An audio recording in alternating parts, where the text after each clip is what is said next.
Vale. Pues hoy vamos a hablar de otro algoritmo de ordenación, Quicksort, ¿no? Entonces, ya vimos un algoritmo Insertion Sort que es de tiempo cuadrático, pero tiene sus bondades porque pues ordena, ¿cómo se llama? Con memoria adicional constante, ¿no?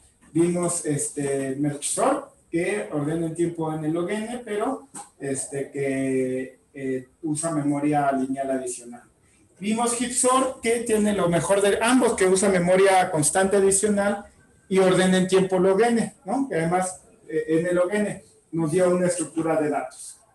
Y ahora vamos a ver Quicksort.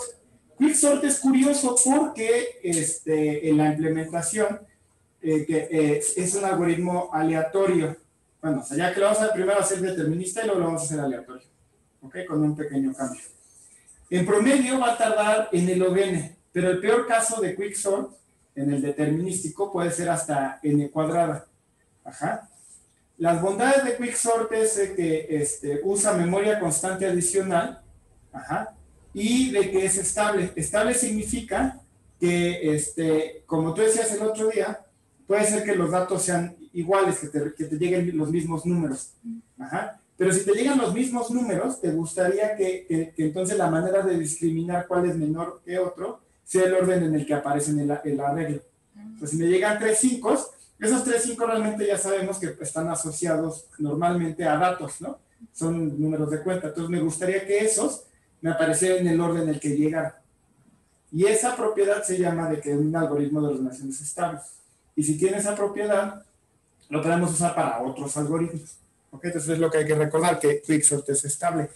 Y tiene constantes muy bajas multiplicativas.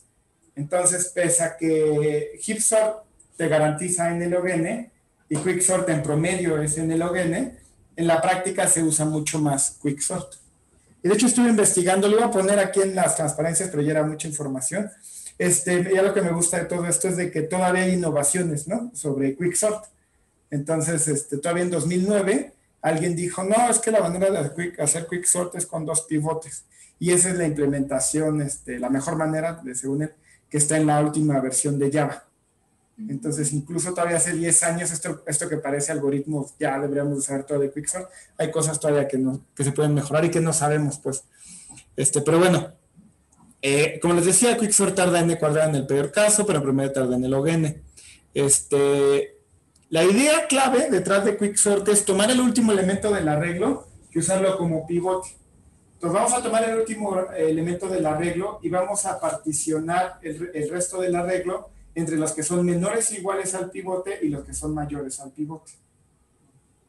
¿Ok? Entonces, y al final el pivote va a quedar en medio.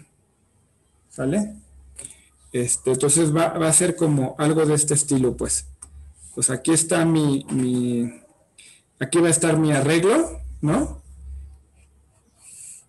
Y y aquí está el último elemento. Ajá. Voy a pintar de amarillo. No se ve, pero bueno, ahí está el último elemento.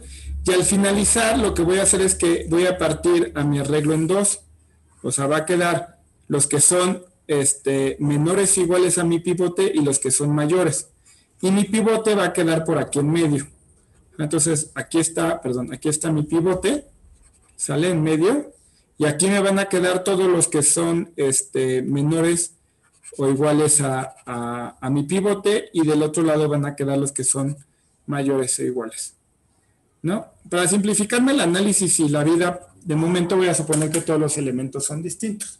De hecho, la estabilidad, eso viene como ejercicio, no lo vamos a mostrar. Pero sí quedó claro. Entonces tomo el último elemento y voy a tener una función que me va a partir el arreglo a la mitad. O sea, me va a decir, no a la mitad, pues, pero me va a partir en 2. Los que son menores al pivote y los que son mayores. Ajá. Y el pivote va a quedar en medio de esas 2 particiones.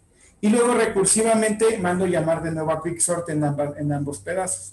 Y así me voy hasta que al final ya queda todo ordenado. Una pregunta, si el último es el máximo.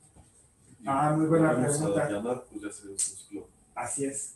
Por esa razón es que Quicksort puede tardar n cuadrada. Porque si eliges el máximo, pues entonces vas a partir a tu arreglo en los que son menores o iguales al máximo, que son todos menos, y los que son mayores, que va a ser una partición, un conjunto de 0 elementos. Entonces, lo único que hiciste es nada, o sea, te va a quedar una parte, y lo vuelves a llamar, entonces vas a tardar trabajo hacer n en particionar, y cuando vuelvas a llamar, ¿qué tal si te vuelve a ocurrir lo mismo? De que en ese subarreglo el máximo está hasta el final. Ajá. Y entonces vuelves a tardar n, y ahí te sale el n cuadrada. Ajá, porque la primera iteración voy a hacer n-1 comparaciones para compararlo con el pivote. Y si vuelvo a agarrar el máximo, pues voy a hacer n-2 comparaciones para compararlo con el nuevo pivote, y así me voy. N más n-1 más n-2, etc. Y eso es cuadrático. Pero, si imagínate que tienes suerte y te lo agarras justo el del medio, pues vas a partir en n medios y n medios. Y te va a quedar una recurrencia de la forma t de n igual a 2t de n medios, más algo lineal, que eso ya sabemos que es n log n, como sucedía con Merchsor. ¿Ok? Va. Entonces, aquí está aquí sí vale la pena echarle un ojo al código, o al pseudocódigo, y la función que parte, la vamos a llamar partition, y va a recibir un arreglo y dos índices. P va a ser el inicio del arreglo. Ajá. Lo que es que cuando vamos a llamar recursivamente, vas a decir, párteme primero el arreglo grande, y luego la mitad derecha, bueno, y la mitad izquierda. Entonces necesito indicar dónde empiezan y dónde terminan. ¿Ok? Entonces P es donde inicia el arreglo. Pueden pensar de momento que es el 1. Y R es el último elemento del arreglo, donde voy a elegir el pivote. Pueden pensar de momento que es N. Pero conforme lo vaya usando, a lo mejor en la segunda mitad voy a tomar P igual a 1, ¿no? Y a lo mejor R igual a N medios. Y a la mitad derecha voy a tomar P igual a N medios y R igual a N. ¿Ok? Entonces, lo primero que hago es, pues X va a ser el pivote. Entonces tomo el pivote, ¿no? Y luego hago desde I igual a P menos 1, o sea, 1 antes de donde inicia el arreglo, y empiezo a comparar los elementos, ¿no? Hago, bueno, mejor les hago un ejemplo explícito, y vamos viendo cada línea del código. Entonces, ese es el pivote, ese es el extremo de la parte inferior, ese es el extremo, perdón, el extremo, y es el extremo derecho de la parte inferior. O sea, la parte izquierda, los que son menores o iguales al pivote, su extremo lo voy a guardar con I, el extremo derecho. Inicialmente, como es vacía, pues es I igual a P menos 1. Pero conforme vaya descubriendo y creciendo esa parte, I va a ir creciendo. ¿Ok? Luego, J, pues es lo que hago para comparar todos los elementos contra el pivote. Entonces, J va desde el inicio del arreglo hasta 1 antes del pivote. Y en cada paso va comparando los elementos con el pivote. Y dice, AJ está en la parte inferior. Ajá. Si sí está en la parte inferior, entonces lo que tengo que hacer es mi I, que es la que me marca el extremo derecho de mi parte inferior, le incremento en 1. ¿Ok? Porque ahora ya la I la parte inferior la voy a crecer en 1. ¿Ok? Y intercambio ahí con AJ. O sea, lo que haya, primero muevo mi índice y ya tengo una casilla nueva. ¿Sale? Donde voy a meter en la parte inferior. No me importa que haya ahí, pero yo sé que ahí debo de meter a AJ. Entonces tomo AJ y lo intercambio con lo que sea que haya estado ahí. Y este elemento que lo voy a comparar después lo muevo al otro lado. ¿Okay? Bueno. Entonces, ¿y qué? Y bueno, y al finalizar, simplemente, ya que hacemos todo eso, sabemos que I representa al ¿cómo se llama? Al extremo derecho de la parte inferior. Si ya comparé todos, pues el pivote debe estar en medio.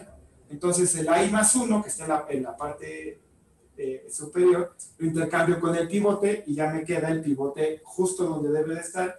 Y partition, una vez que te arregla el arreglo, te regresa el índice del pivote. ¿Ok? Pues bueno, todo eso suena muy complicado, pero miren, ahí va un ejemplo. Ajá, justo lo que acabo de hacer. Entonces empezamos con este arreglo, ¿no? El pivote es en R y pues es 0 porque todavía no crece la parte inferior. P y J, P es el extremo inferior del arreglo, de donde voy a correr a Quicksort, y J es el que va comparando, ¿ok?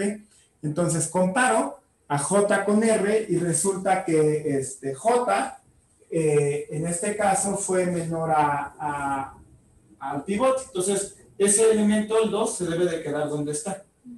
¿Y qué sucede? Pues entonces, si sí fue así, intercambio,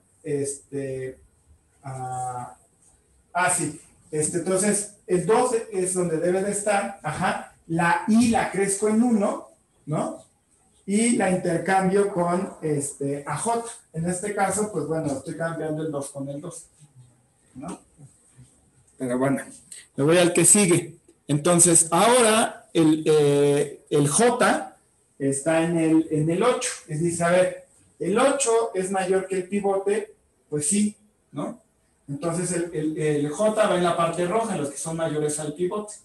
En ese caso, pues no hago nada, simplemente la J se va al siguiente elemento. ¿Ok? O sea, en esta parte del for, en este if, es nada más cuando hacemos alguna acción. De otra manera vamos descubriendo, moviendo la J. ¿Ok? Entonces, ahora comparo la J, que está en el 7, ¿no? La comparo con el pivote. ¿Es mayor? Pues no hago nada. Ajá. Sí, pero la J se va al que sigue. Si quieren pensarlo, lo pinto de rojo porque yo ya sé que es mayor que el pivote. Los azules son menores al pivote. Y ahora comparo el 1, ¿sale? Con el pivote. Ahí resulta que el 1, ahí sí es menor al pivote. Entonces el 1 debe ir de azul, pero debe de estar en el extremo interior. Entonces, de aquí a acá, el 8 lo intercambio por el 1. ¿Ok? Porque quiero que esté en la parte azul, pero ya sé que este es el ¿cómo se llama? De acá es el extremo inferior de la parte roja. Entonces, si lo paso para acá, rojo pues se queda de este lado y se pasa para acá y lo pinto de azul. Entonces, la parte azul y la parte roja van creciendo y van caminando. ¿Ok? Ahora me voy con el 3. Entonces, el 3, pues otra vez, en ese caso el 3 es menor que el pivote y lo tengo que pintar de azul y lo tengo que pasar a la parte inferior, entonces lo tengo que intercambiar por el 7, ¿no? Entonces, hago eso y otra vez voy con el siguiente J. En este caso, el J es más grande que el pivote, en cuyo caso lo único que hago es pintarlo de rojo y camino al que sigue. En este caso, el 6 es más grande que el pivote y lo único que hago es pintarlo de rojo. ¿Ok? Y ahí ya acabé la iteración del for. Al acabar la iteración del for, tengo el pivote hasta el final, una parte que quedó contigua de menores al pivote que pinté de azul, seguido de una parte de rojos que son mayores al pivote.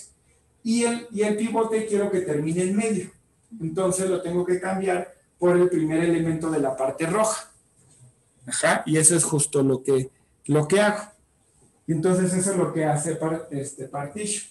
Le das un arreglo y le marcas de aquí a acá, quiero que me hagas partition, y toma el último elemento y ese te lo toma como pivote y al final te arregla las cosas de manera de que el primer segmento son menores iguales al pivote y el segundo segmento son mayores y el pivote te queda justo en medio.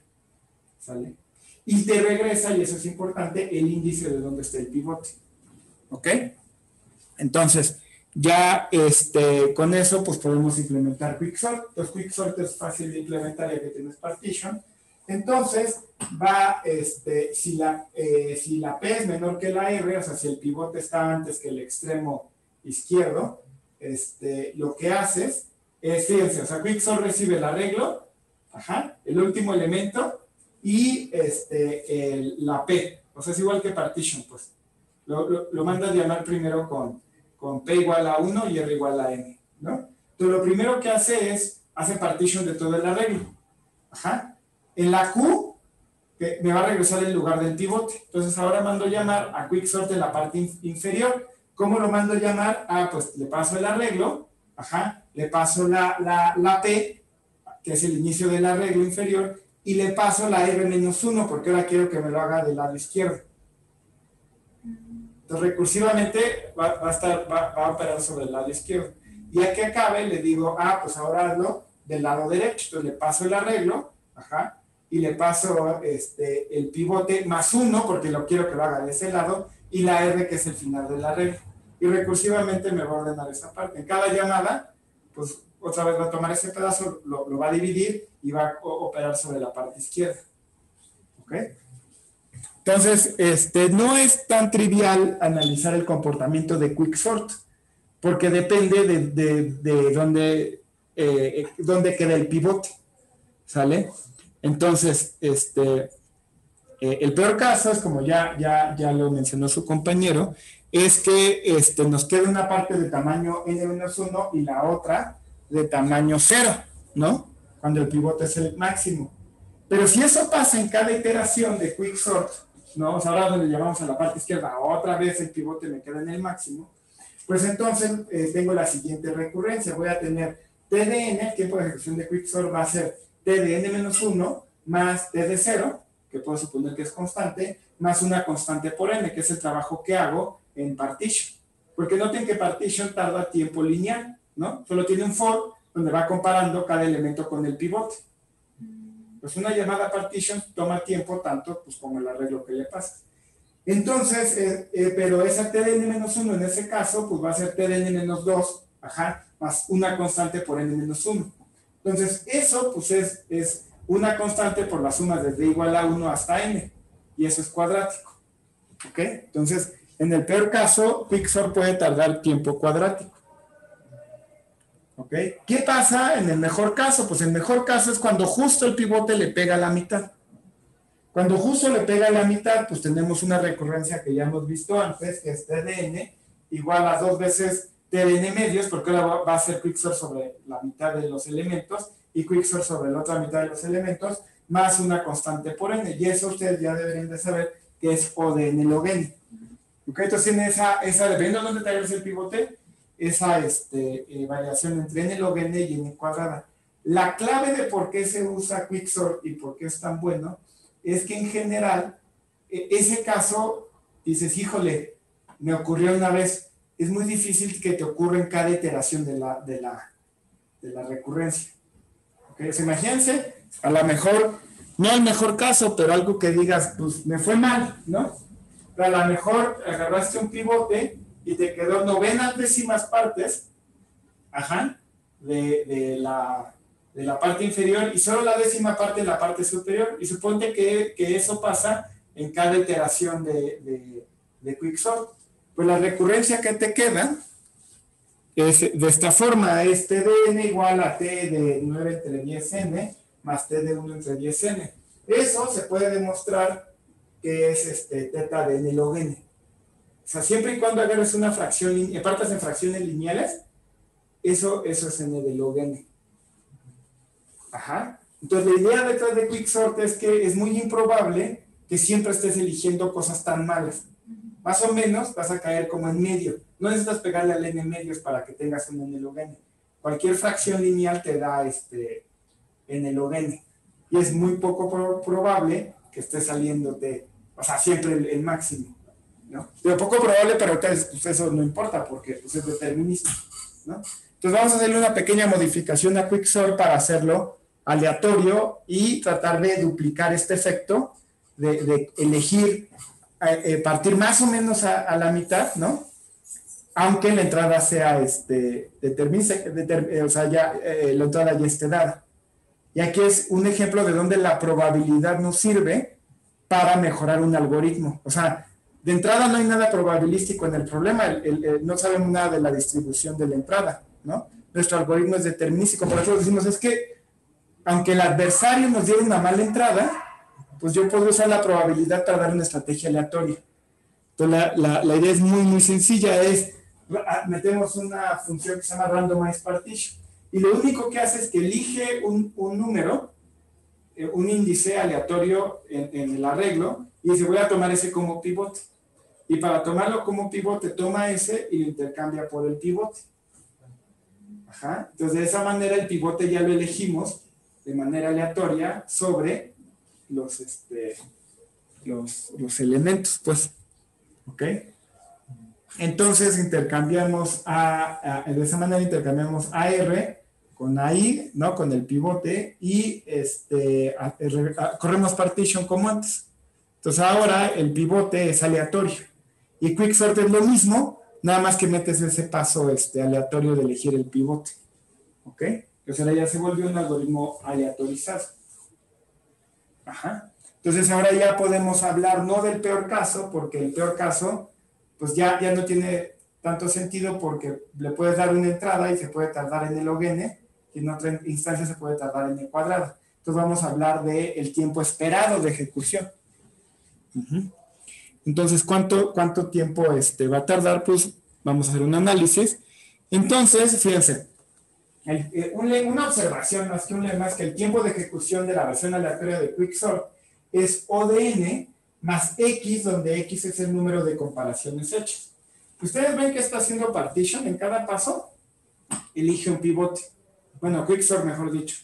Elige un pivote. Una vez que un elemento es elegido como pivote, nunca más vuelve a ser elegido como pivote. ¿Ok? Entonces, el trabajo que yo haga en partition, de ese momento va a ser lineal. Lo que realmente pesa es el número de comparaciones que haga.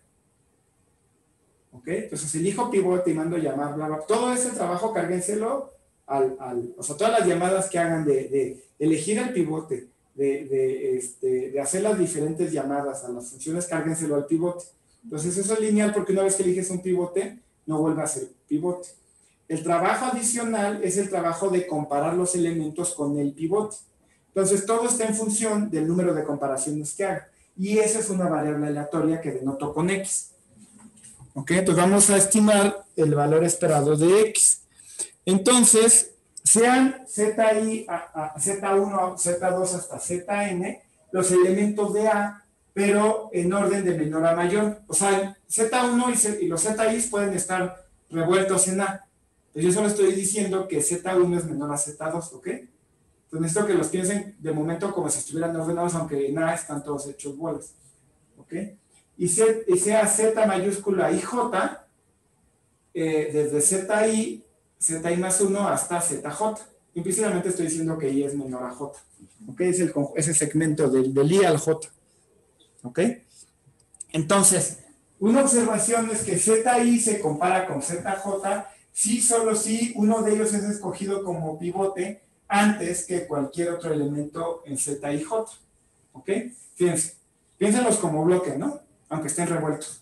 Si ustedes eligen un pivote menor a ZI, pues entonces van a estar moviendo los elementos, pero todos estos van a quedar en la parte derecha de cuando hagan la partición. Si eligen algo mayor a ZJ, ¿no? Entonces todos estos van a estar comparando, pero al final todos van a quedar del mismo lado de la partición. Entonces, mientras no elijan algo en Z y J, todos estos se van a ir moviendo en bloque, van a ir quedando los mismos elementos de la partición. El momento en el que separan a ZI es cuando eligen algo. Supónganse que lo eligen en medio de ZI y ZJ. Pues va a quedar el extremo inicial de ZI y J en la parte izquierda y el extremo derecho pues, en la parte derecha. Y ZI y ZJ ya nunca se van a volver a ver y nunca los voy a comparar. Ajá. Supónganse que el momento en el que elijo uno de Z y J resulta que ZI, pues ahí voy a comparar ZI con todos los de Z y J, en particular con ZJ. Y lo mismo si elijo a ZJ como pivote, ¿no? Entonces, la única manera en que ZI sea comparado con ZJ es que de ese segmento sea el primero, alguno de los dos sea el primero que elija, ¿no? Y eso, pues, cualquiera de ellos realmente, pues, tiene la misma chance de ser el primero a ser elegido como pivote de Z y ZJ. Entonces, ¿qué probabilidad tengo? Pues 2 entre el tamaño de Z y ZJ, que es J menos I más 1. ¿Ja? Entonces, la probabilidad de que los compare es igual a 2 entre J menos I más 1. Y ya es todo lo que necesito. Ahora tomo Z y J, la variable indicadora al evento de que ZI sea comparado con ZJ. ¿Ok? Entonces, el análisis ya me queda de la siguiente manera. El número de comparaciones esperado, pues es la suma de las variables indicadoras Z y ZJ, ¿no? O sea, digo, a ver, comparaste con este sí o no, ¿no? Entonces lo sumo todos y calculo el valor esperado, pero la esperanza abre sumas, entonces es la suma de esas esperanzas. Pero esas esperanzas, como son variables indicadoras, pues es la probabilidad de que ocurra, que es 2 entre J menos I más 1. Y luego haciendo un cambio de variable, ¿no? Cambio K por J menos I, pues ya puedo expresar esto como 2 entre K más 1, desde K igual a 1 hasta N menos I. ¿Ok? Entonces eso para que se vea de la forma 2 entre I, para que no salga una geométrica. Y pues sí, en efecto, eso es menor o igual, eso es estrictamente menor a tomar la suma desde K igual a 1 hasta N de 2 entre K, ¿no? O sea, extendí el número de sumandos y el K más 1 lo reemplacé por K, ¿no?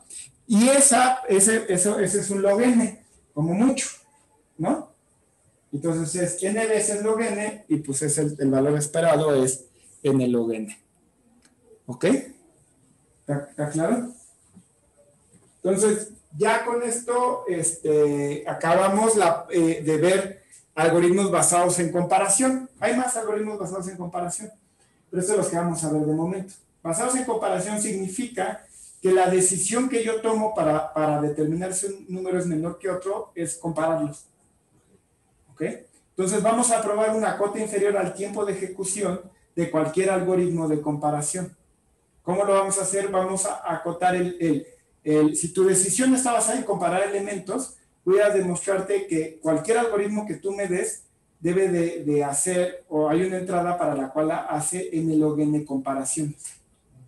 Y la idea es muy sencilla, usamos un árbol de decisión. Entonces, en un árbol de decisión ponemos el momento, imagínense como la información que sabemos en cada momento y hacemos una comparación. Entonces, el algoritmo hace una comparación. Y entonces hay dos resultados de esa comparación, o me da menor igual o me da mayor. Y dependiendo de eso, me voy a otro, ¿cómo se llama? A otro estado. Y ahí el algoritmo hace cosas y de repente hace otra comparación y tiene otra vez dos resultados. En algún momento yo tengo la suficiente información para decir, el arreglo, el orden del arreglo es este. ¿Ok? Entonces voy a representarlo de esa manera. Me queda un árbol y ahí digo, pues por ejemplo, es un ejemplo de un algoritmo, de la ejecución de las comparaciones que hace un algoritmo. En un arreglo de 3 elementos.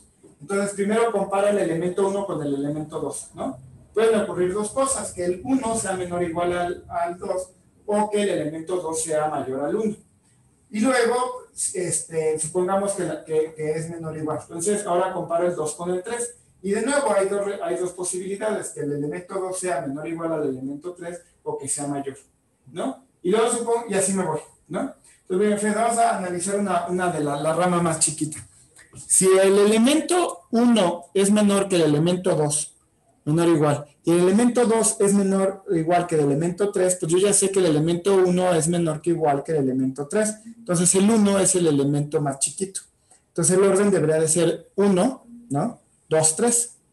Bueno, imagínense que aquí resultó que el elemento 3 era mayor que el elemento 2. Pues entonces el orden debe ser 1, 3, 2. ¿Ok? Entonces en las hojas tengo el orden en los que debería de quedar mi arreglo. Y en cada nodo tengo las comparaciones que hice. Y ya tenemos todo, porque entonces yo tengo una altura h. La altura del h es el camino más largo de la raíz a la hoja. Si tú me das tu algoritmo, perfecto, es tu algoritmo. Si yo encuentro la altura más larga, pues entonces te doy una entrada que siga la altura más larga y tienes que hacer h comparaciones, ¿no? Pero ¿cuál es el máximo número de hojas que puedes tener en un árbol binario? Pues 2 a la h hojas. Pero ¿cuál es el número distinto de entradas que hay? Pues es n factorial. Porque hay n permutaciones del arreglo. Entonces, y esas permutaciones tienen que aparecer como hojas. ¿Ok? Entonces, h, o mejor dicho, 2 a la h tiene que ser mayor o igual, esta desigualdad está mal, esta debe ser mayor o igual, h debe de ser mayor o igual a n factorial, porque ese es el número de hojas que tengo, como mucho. ¿ok? Y de ahí, ya puedo decir, ok, entonces h tiene que ser mayor o igual al logaritmo de n factorial.